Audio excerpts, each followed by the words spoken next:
Hey Jonathan, how do I find a job that pays over $100,000 a year out of school? I guarantee you'll know how to make $100,000 as a user experience designer if you stay to the end of this video.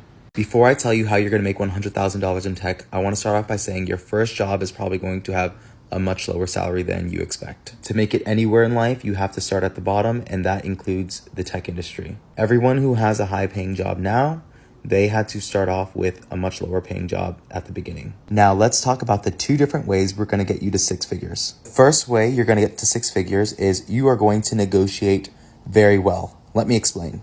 Throughout your first year in your job, you're going to keep a list of all the good things that you've been doing, every single way that you bring value to your company. What you're going to do with this list is you're going to share it with your manager very regularly so that they understand the value that you bring to their team. In addition to that, I would also let your manager know your dissatisfaction with your salary much earlier on. I wouldn't do this the first day on the job, but I also wouldn't wait for day 364. And the last thing you're going to do to negotiate your salary is you're going to do your research. You're going to see how other companies in your industry pay someone that is similar to you. And if your employer doesn't budge, which they should because you're a good employee and you've kept track of it, what you're going to do is you're going to job hop. Here are some things to note when you are job hopping. When you're talking to recruiters, they're going to try to lowball you.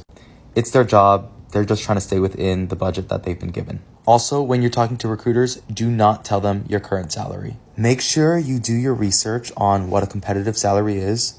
And when you say the number that you're interested in, do not hesitate, do not pause, be confident in that number.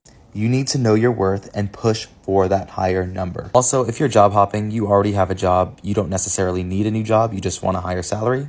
So if you just tell them a crazy number, chances are they might give it to you. Don't settle for a company who isn't going to pay you right. If you follow these two steps, you're going to make it to over $100,000, maybe not in your first job, but most likely in your second job. To learn more about UX designers and how to get into tech, follow me.